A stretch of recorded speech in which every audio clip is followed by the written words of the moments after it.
Teman-teman semua, di video kali ini kita akan membahas salah satu buku terkenal dari Edward Dawes Dekker. Judul bukunya Max Havelaar. Kayaknya buku ini sudah cukup terkenal di kalangan pegiat literasi, dan buku ini juga sering diceritakan lalu oleh teman-teman di kampus. Dan seperti video sebelumnya, di review buku Ahmad Tohari, di pengalaman saya juga membaca Max Havelaar sebenarnya dari Multatuli, juga saya merasa terlambat membaca buku ini. Nah, kesan pertama saya dapatkan setelah membaca buku ini sebenarnya adalah ketidakmengertian di banyak hal gitu. Apalagi transisi membaca dari buku Ronggeng Duku Paru kemudian menuju ke Max Havelaar itu bukan perkara yang mudah untuk memahami bagaimana sebenarnya jenis bertutur dari novel ini, karena novel ini sendiri kan terjemahan Belanda.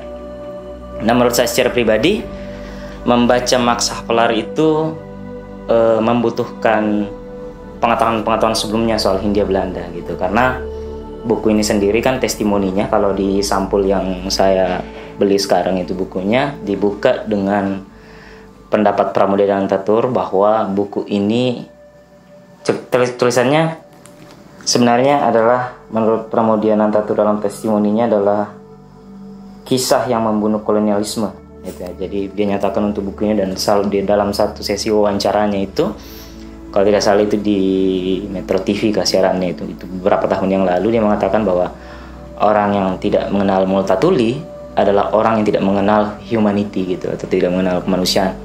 Saya nanti mendapatkan potongan soal bagaimana pendapat Pram itu terhadap isi bukunya sendiri.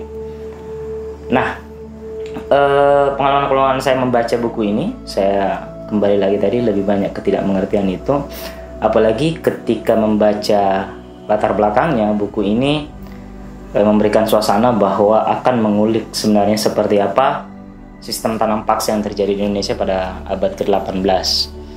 Nah, justru yang menurut saya kesulitan memahaminya, buku ini dibuka dengan situasi tokoh yang bernama Ludwig Droogstapel gitu, yang tinggal di Belanda. Awal-awal membaca saya akan mengira bahwa Ludwig Droogstapel ini nantinya akan pergi ke Indonesia atau Hindia Belanda pada waktu itu, tapi rupanya tidak gitu.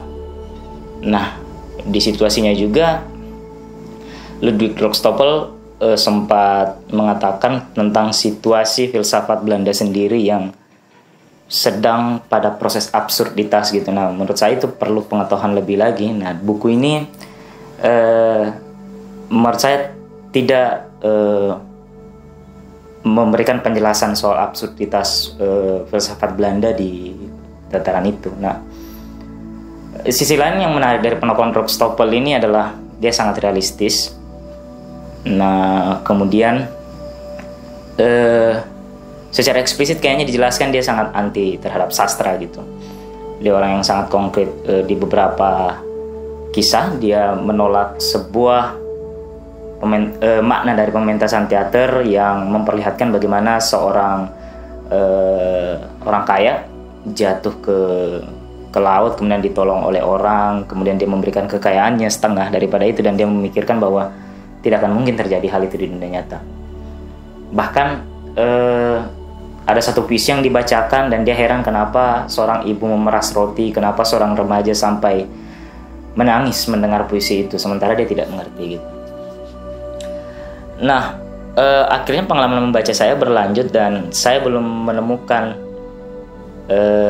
kisah yang sebenarnya runut detail, dalam artian saya membayangkan buku ini akan mengisahkan satu tokoh yang secara terus-menerus disorot dalam angle bagaimana kekejaman sistem tanam paksa, tapi rupanya itu tidak ditunjukkan. Meskipun mungkin menjelang pertengahan novel kita akhirnya akan bertemu dengan sosok Havelaar sebagaimana dengan judul buku ini, dan disitulah sebenarnya saya menemukan potongan perkataan Pramudia Anantatur soal kemanusiaan tadi, dan Havelaar menunjukkan sisi itu gitu, ketika justifikasi terhadap Belanda secara keseluruhan adalah penjajahan, ternyata ada orang-orang kayak Havelaar barangkali. Mungkin di novel yang lain, di cerita Pramudia Anantatur sendiri, Bumi Manusia, kita akan menemukan sosok-sosok seperti itu gitu. Dan pengalaman juga membaca buku ini sebenarnya sekali lagi butuh pengetahuan yang mungkin sebaiknya lebih awal didapatkan tentang bagaimana situasi Hindia Belanda di abad ke-18, karena yang paling saya tangkap dari novel ini adalah penggalan kisah Havelar ketika di Sumatera. Dia membicarakan 3 lokasi waktu itu, ada Mandailing, ada Natal, kemudian ada Aceh, yang menurut saya sama misteriusnya dengan bagaimana kisah Jean Marais di novel Bumi Manusia gitu. Mungkin butuh baca kura-kura berjanggut untuk memahami situasi Aceh sendiri. Begitu. Kemudian bagaimana dia pindah ke kalau tidak salah di Lebak, ya di Lebak lokasinya. Nah, kemudian dia akan menjadi tuan asisten residen di situ, dan akhirnya semakin mempermantap soal dugaan-dugaannya kekejaman kolonial pada waktu itu. Dan salah satu hal yang juga dia soroti bagaimana asisten residen itu justru bekerja sama terhadap bupati yang menindas pribumi gitu. Nah, kisah-kisah yang saya harapkan muncul sebenarnya justru ada di akhir novel ini sendiri, ketika mungkin hampir 100 halaman menceritakan satu tokoh yang namanya Saia, yang karbonnya diambil oleh salah satu elit pribumi waktu itu. Dan memang buku ini menekankan beberapa kali bahwa pribumi di mata Havelar justru memiliki corak nilai tersendiri begitu, bahwa di tatanan hierarki mereka ada elit pribumi atau bupati, kemudian ada pribumi sendiri yang terjajah waktu itu, tidak segan-segan memberikan barang-barangnya terhadap bupati apalagi diminta. Meskipun ada keterangan sedikit bahwa mereka akan diganti, tapi tidak tidak seimbang antara barang yang diambil dengan ganti ruginya. Nah, saya sendiri, menurut saya ketika membaca saya mengingat tokoh Mak Gendik dengan Mak Iyang sebenarnya, meskipun tidak sama persis ya di novel Eka Kurniawan Cantik Itu Luka. Jadi kisah cintanya Saiyah dengan Alinda ini harus juga hancur akibat masuknya penjajahan kolonial di kehidupannya, dan bagaimana elit bupati atau elit pribumi waktu itu juga masuk kehidupannya secara mendalam dan membuat hidup seorang Saiyah hancur.